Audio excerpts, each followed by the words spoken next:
Good morning. Good to be with you all this morning, joining for worship.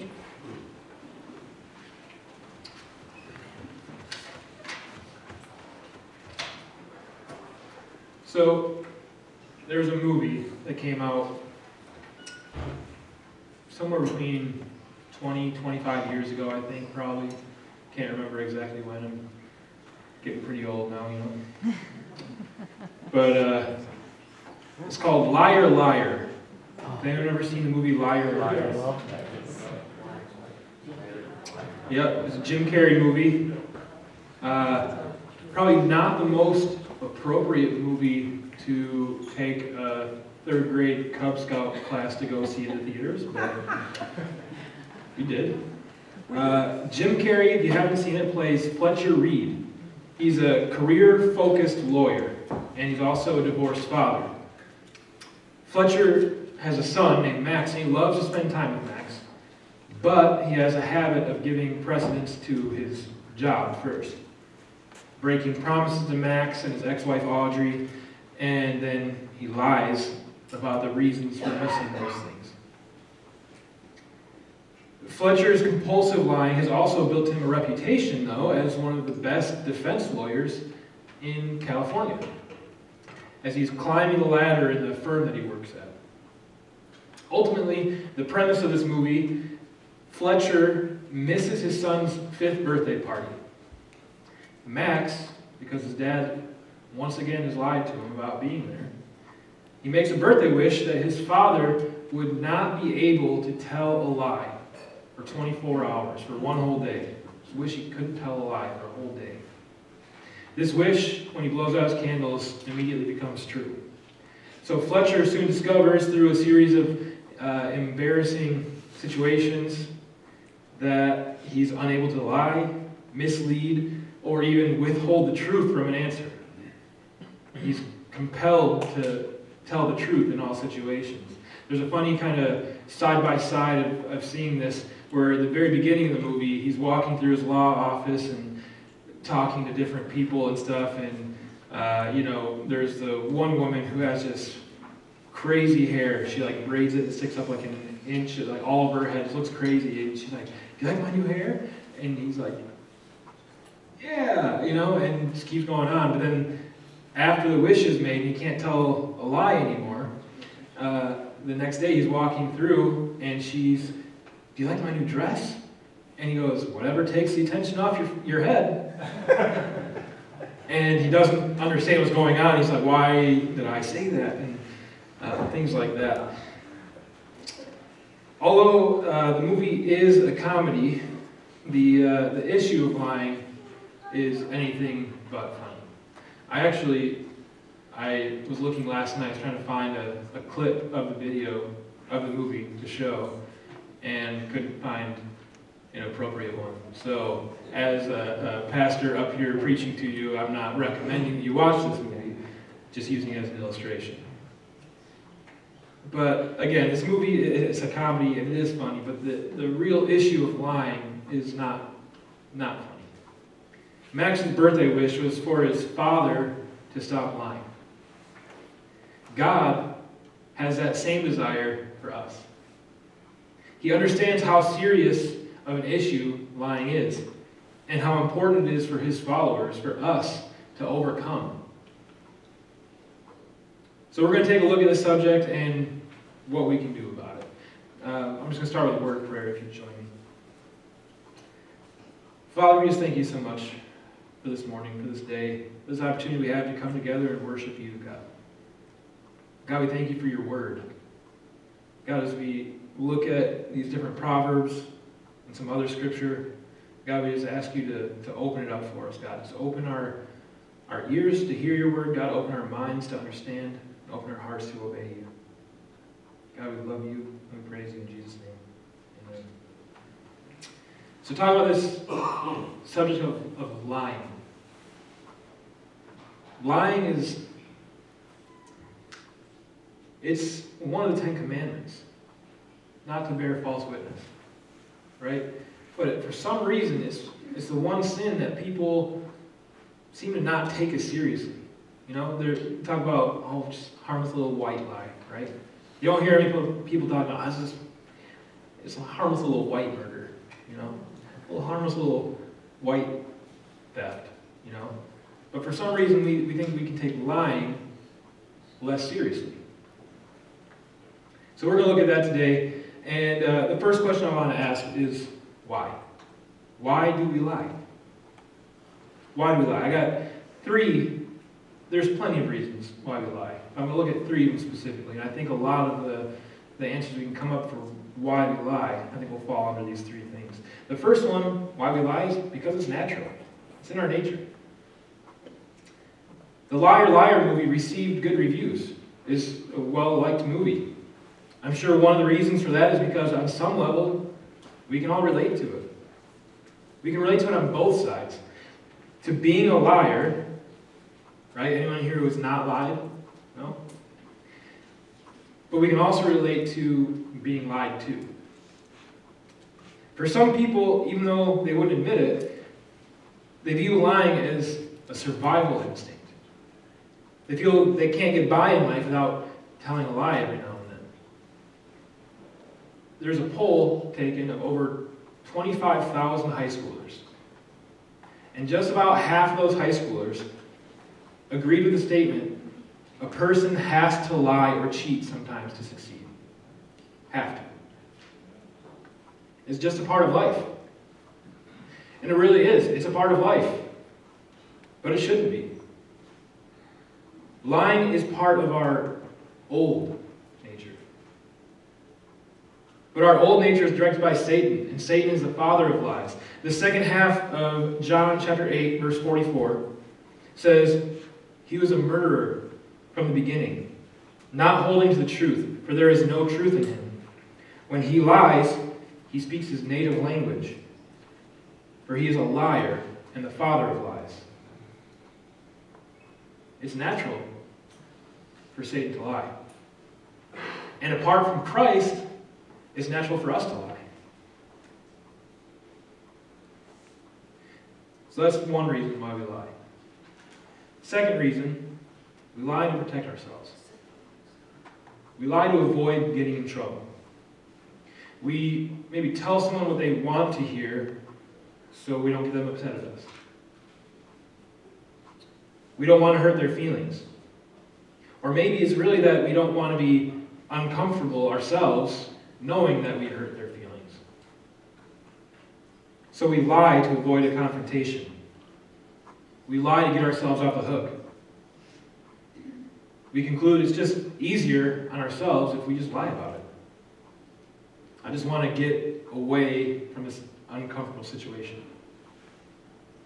We tell lies to protect ourselves. But as I said, the ninth commandment is, you shall not give false testimony against your neighbor. Well, what happens when you lie about something you did?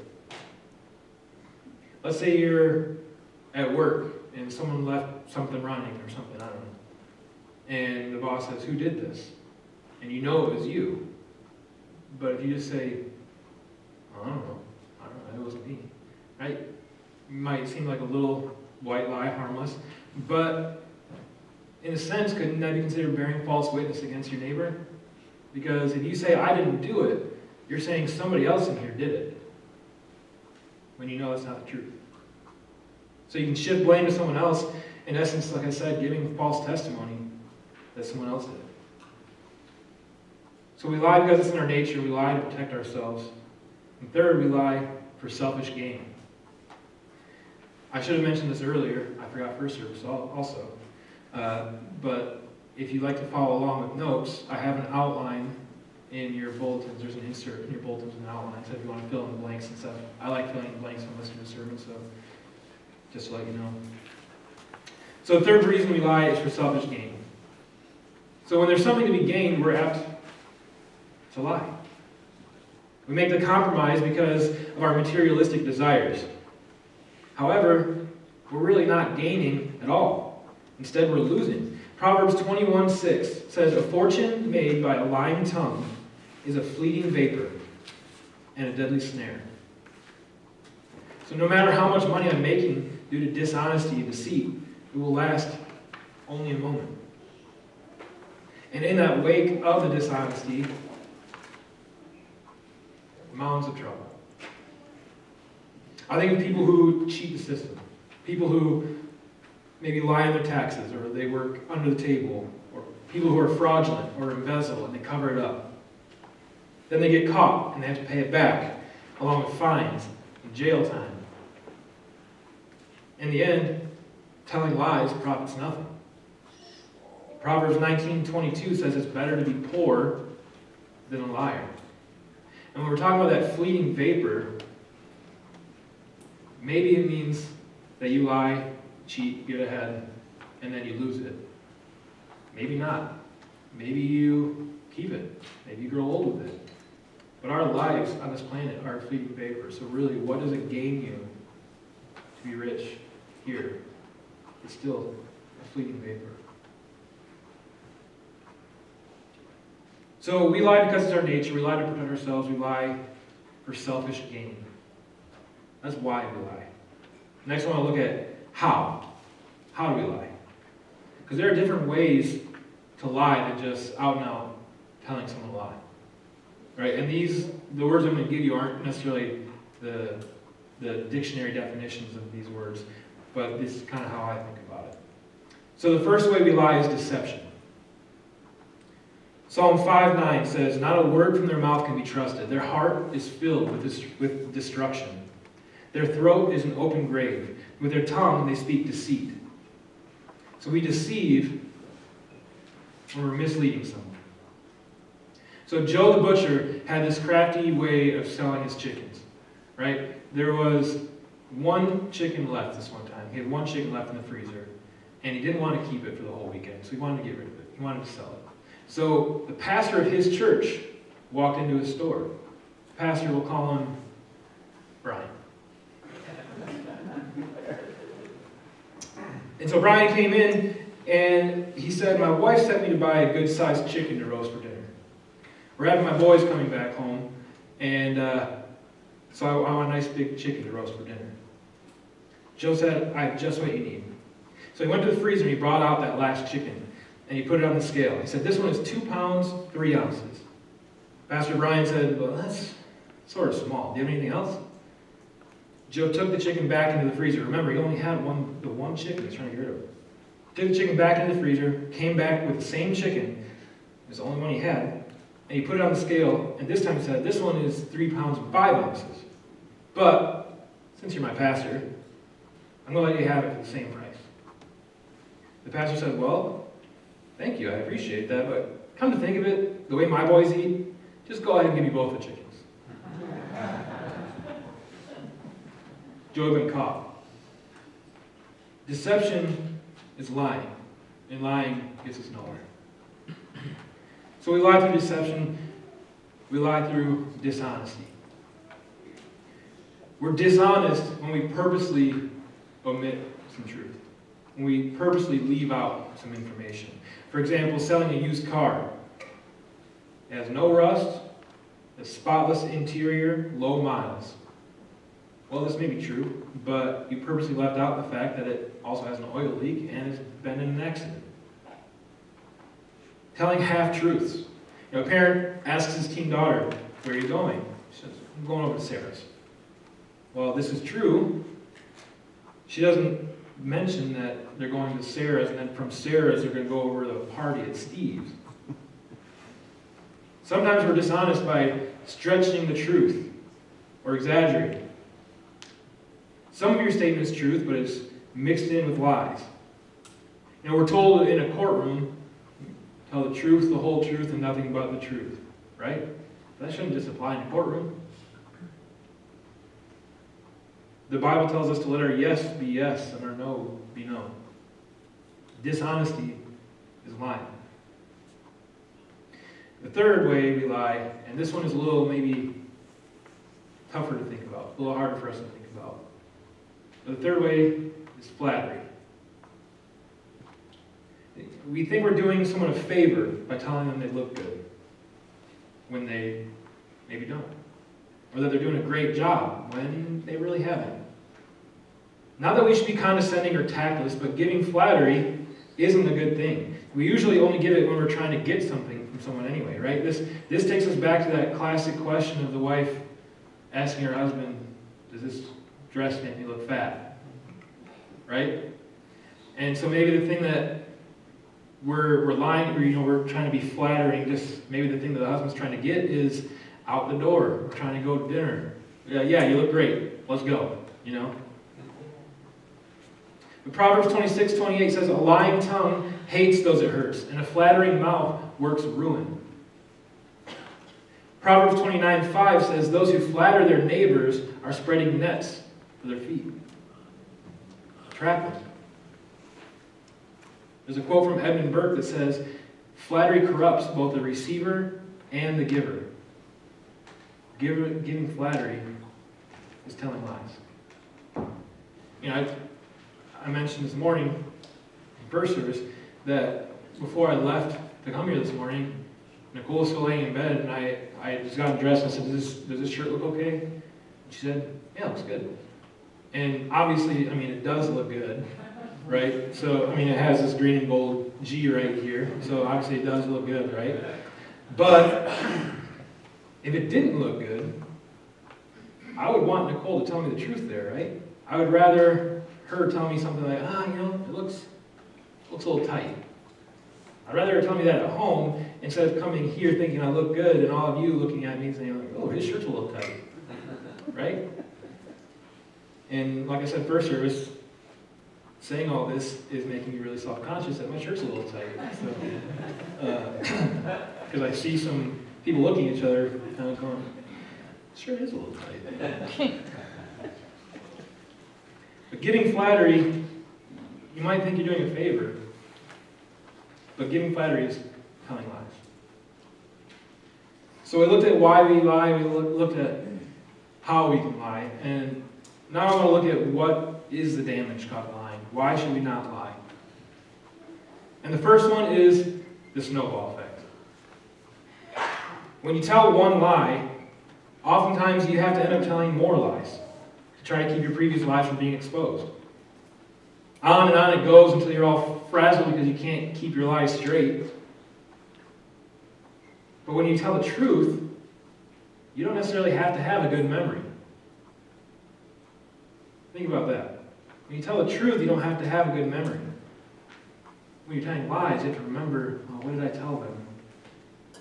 Because you know the truth in your mind, but what did I tell them?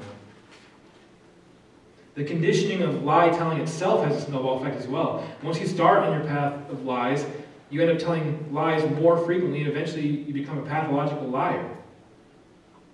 Have you ever known someone who has lied about things for no good reason? Like they went out of their way to tell you a lie that there's really no reason to do so. Like, you're telling me this, I know it's not true. Why would you lie about that? This is probably someone who's become a habitual liar.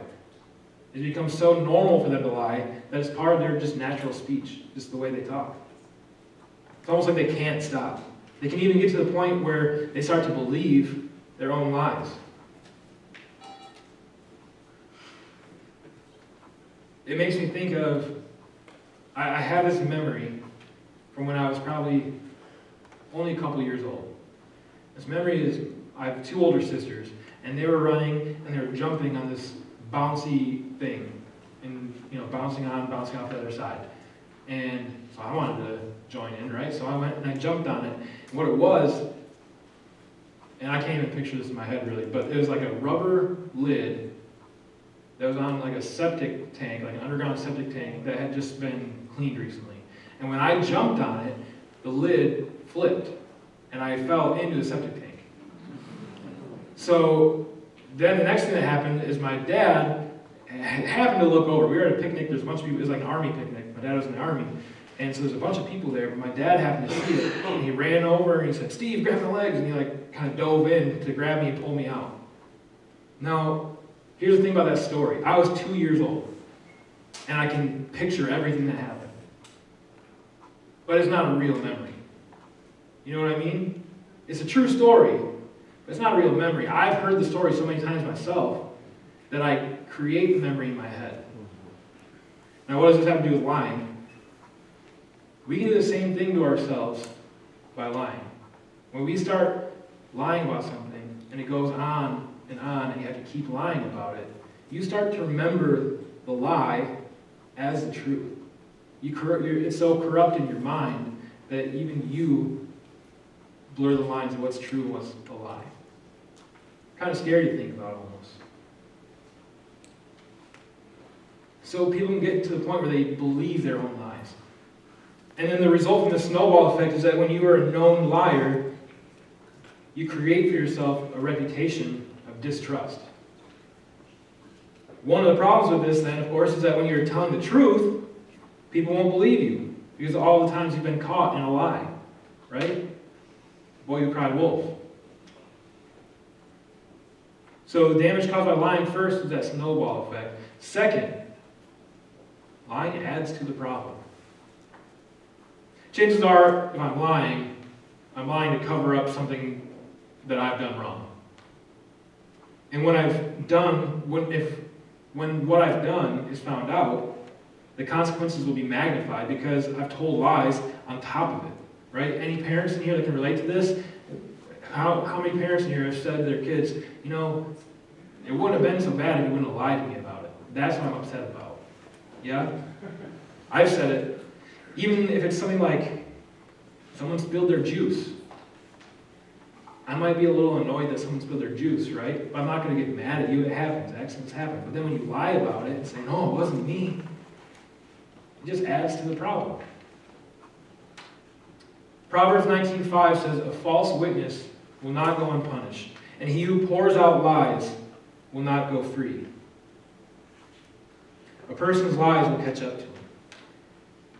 Here's a quote that I'm not even sure where this quote is from, but I read it when I was writing this message, and it stuck out to me. I really like it. It says, tell the truth, and it becomes part of your past. Tell a lie, it becomes part of your future. Think about that. Tell the truth, it's over, it's done, it's behind you. Tell a lie, now you have to keep up with that lie. And it just takes over and stays with you. In the publication Christian Reader, Claire Knoll wrote a short story titled Flat Out Lying. It goes, on a beautiful fall day, 4 of my granddaughter's friends decided to go for a drive instead of showing up to class on time. When they did arrive, the girls explained to the teacher they had a flat tire. The teacher accepted the excuse, much to the girls' relief. But she told them, since you missed the quiz this morning, you need to make it up. So you guys need to go to the 4 chairs in the corner of the room and make up this quiz right now. So they all got, don't look at each other. All right, for this quiz, you just need to answer one question for me. Write down which tire was flat. Uh-oh. Our lies catch up to us.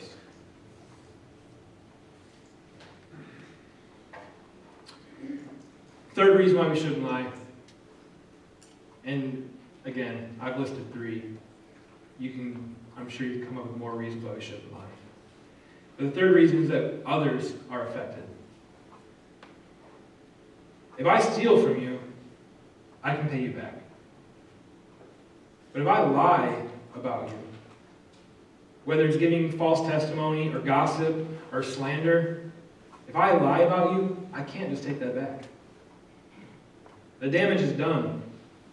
Damage that possibly is permanent damage has been done. If someone accuses another person of a crime where there is none, their lies might find them out, and they'll get in trouble for it. But the false accusations have already caused their harm to the other person. And they can very well ruin the reputation of a person who's done nothing wrong. God takes this idea very seriously. In Deuteronomy, I don't have this one up on the slide, it's kind of a long passage. Deuteronomy chapter 19, verses 15 through 21. Now this is, at least part of this passage will sound pretty familiar to you, but reading about it this way actually made me think about it a little bit different. So I'm going to read it and then I'll I'll explain what I mean. Deuteronomy 19:15-21. One witness is not enough to convict anyone accused of any crime or offense they may have committed. A matter must be established by the testimony of 2 or 3 witnesses. If a malicious witness takes a stand to accuse someone of a crime, the 2 people involved in the dispute must stand in the presence of the Lord before the priests and the judges who are in office at the time. The judges must make a thorough investigation, and if the witness proves to be a liar, giving false testimony against a fellow Israelite, then do to the false witness as that witness intended to do to the other party. You must purge the evil from among you. The rest of the people will hear of this and be afraid, and never again will such an evil thing be done among you. Show no pity. Life for life, eye for eye, tooth for tooth, hand for hand, foot for foot. So that last part probably sounds familiar to everyone, right? Eye for an eye, tooth for a tooth. Right, we've heard that? Whenever I've thought of that phrase, eye for an eye, a tooth for a tooth, I picture, if someone knocks your tooth out, and you get to knock their tooth out, right? They did it to you, you get to do it back to them. But this is actually more than that.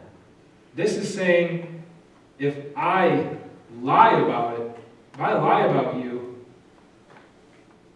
in a way that would cause you to get punished in a certain way, even if it's not successful, even if my lie is found out and you're not punished, I will still get punished in that way.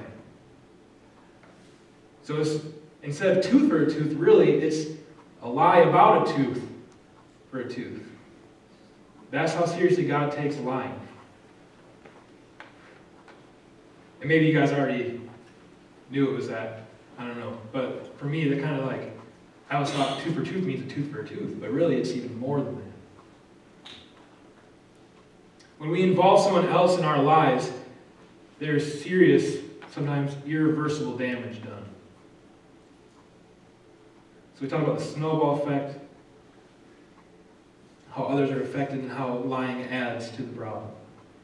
So the fourth question I want to ask, I want to look at is, so how do we overcome lying? Right? Because whenever the Bible tells us you shouldn't do this thing, well, the Bible usually then also provides a method, a solution, like, how do I stop doing this thing? Right? So how do we overcome lying? First, we need to understand the consequences. Again, this is another passage that is not going to be on the screen, but I'm going to read it for you. It comes from Acts chapter 5, verses 1 through 11. Ananias and Sapphira. Now a man named Ananias, together with his wife Sapphira, also sold a piece of property. With his wife's full knowledge, he kept back part of the money for himself, but brought the rest and put it at the apostles' feet. Then Peter said, Ananias, how is it that Satan has so filled your heart that you have lied to the Holy Spirit and have kept for yourself some of the money you received from the land? Didn't it belong to you before it was sold? And after it was sold, wasn't the money at your disposal? What made you think of doing such a thing? You've not just lied to human beings, but to God. When Ananias heard this, he fell down and died. And great fear seized all who heard what had happened. Then some young men came forward, wrapped up his body, and carried him out and buried him. About 3 hours later, his wife came in, not knowing what had happened. Peter asked her, tell me, is this the price you and Ananias got for the land? Yes, she said, that is the price. Peter said to her, how can you conspire to test the Spirit of the Lord? Listen, the feet of the men who buried your husband are at the door, and they will carry you out also. At that moment she fell down at his feet and died. Then the young men came in, and finding her dead, carried her out and buried her beside her husband. Great fear seized the whole church and all who heard about these events. See, that's Ananias and Sapphira, they lied, and God dealt harshly with them. It kind of goes back to what I was saying about parents talking to their kids, right? Peter's saying, this money was yours. The land was yours, you sold it, the money was yours. And it's yours to do with what you want. That's not the problem. But you lied. And that's the problem. You lied, not just to men, but to God. And that is where the issue came. Peter said, you have not lied to men, but to God. When we lie, yes, in essence, we are lying to each other, but ultimately our lies to God. Verse 3, your lie will find you out. It doesn't say exactly how Peter came to know that Ananias was lying, but he found out. It reminds me of a story when I was in high school, just recently got my license. I had my license for maybe 3 months. I went out to get Pizza Hut, pick up Pizza Hut, bring home for my family. And on my way back, about 3 or 4 blocks from my house, there was a stop sign, and I slowed at the stop sign, didn't come to a complete stop, kept going. Got pulled over. I got a written warning, maybe even a verbal warning, I can't remember. But I chose not to tell my parents about it. Didn't want to get in trouble, right? I just got my license, getting pulled over right away, not a good thing, right? Didn't tell anything. Maybe you can call that a lie of omission. Definitely didn't tell the truth, wasn't honest up front. But forgot about it, went on my way. About a week later, my mom asked me about it. I was like, going through my brain, like, how did my mom find out about that? And I asked her, and she's like, let me stew, who do you think told us about it? Trying to like make me turn on my friends or something, I don't know. But turns out, my sister's boyfriend's mom likes to listen to the police scanner. I had never met the woman before. And she heard my name on the police scanner, and I'm like, isn't that Mindy's brother? And she said something to her son, he said something to my sister, he said something to my mom, as sisters do. My lie was found out. When we think we are pulling the wool over people's eyes, really we're pulling it over our own eyes. How is it that Satan has so filled your heart, is what Peter said. When we're willing to lie, we need to realize what has happened to us spiritually. Being a liar is being someone who has allowed Satan in their heart to affect them in such a way as to go around telling lies. It makes sense for Peter to say this because Satan is the father of lies. Therefore, he is behind all lies. This story might seem like a pretty severe consequence for telling a lie. But God knew that lying is a restless evil that festers and it grows until it destroys. God needed his people to take lying seriously, and he was willing to show how serious he was about it. So how do we overcome lying? First, we understand the consequences. Next, we need to hate it. Hate lying. I don't think it happens often where a pastor is preaching and they tell you to hate. But this is one of those times.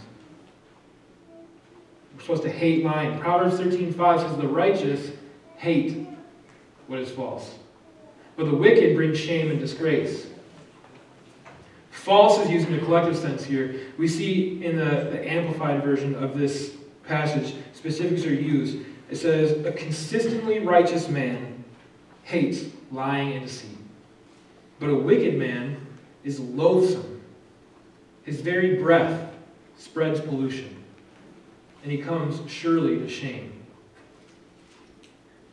The question is, do we see lying as loathsome?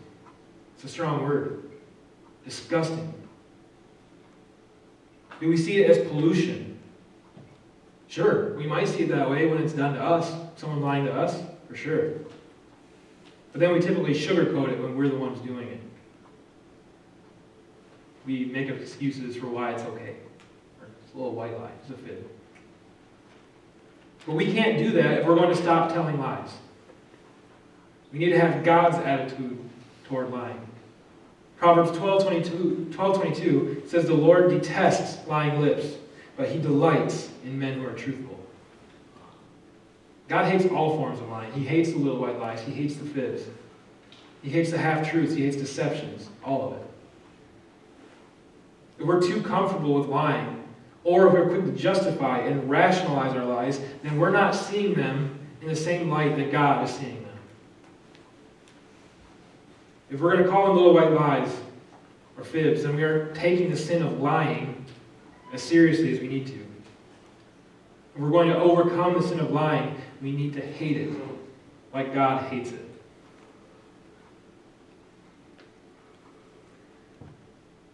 Next, how do we overcome lying? We need to practice honesty.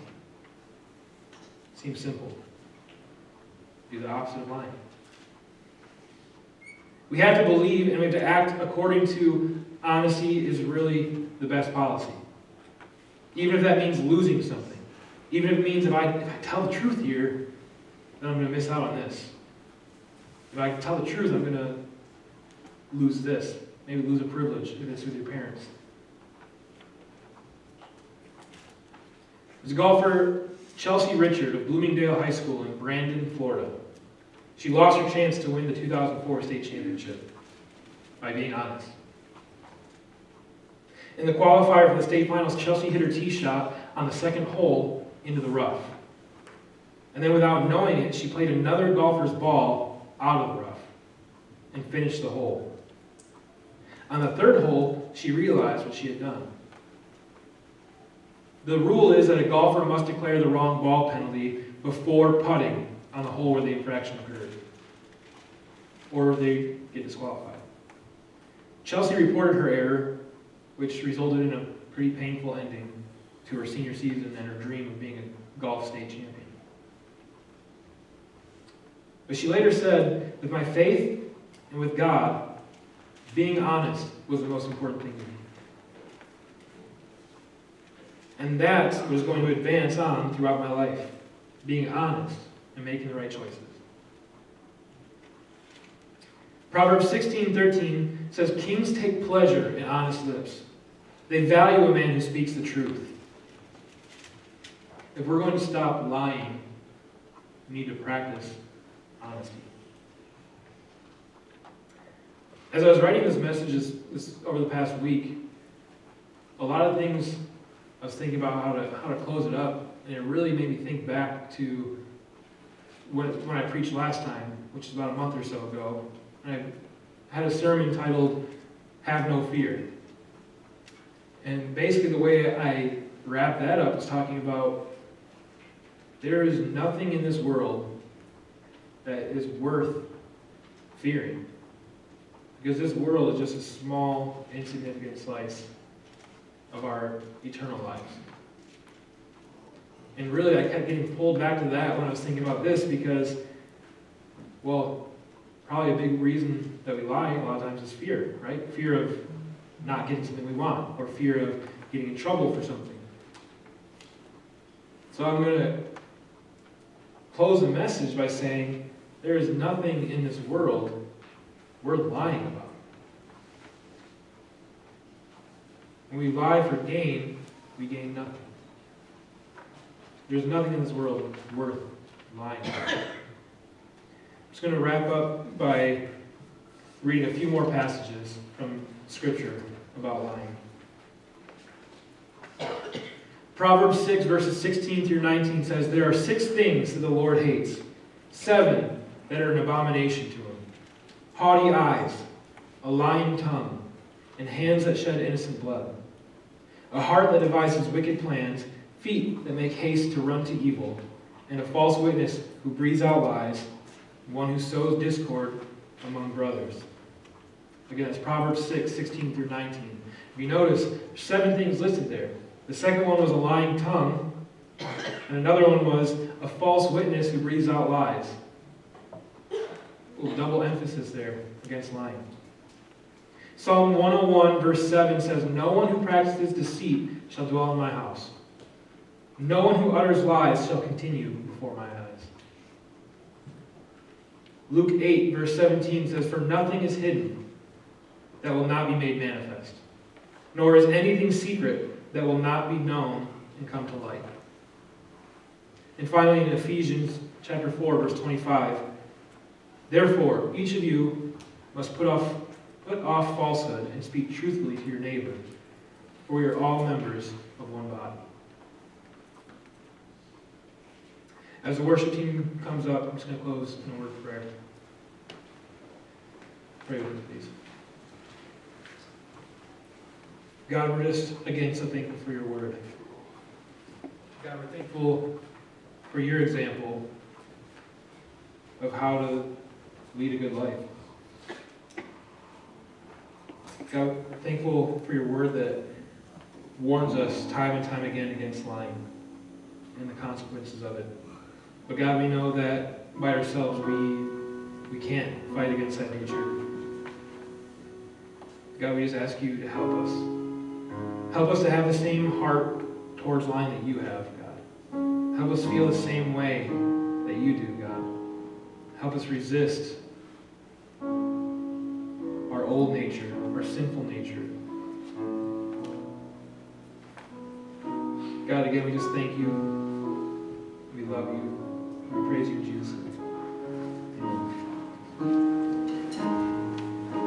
Would you stand and sing with us one more time as we close?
Faithful and true, nobody loves me like you.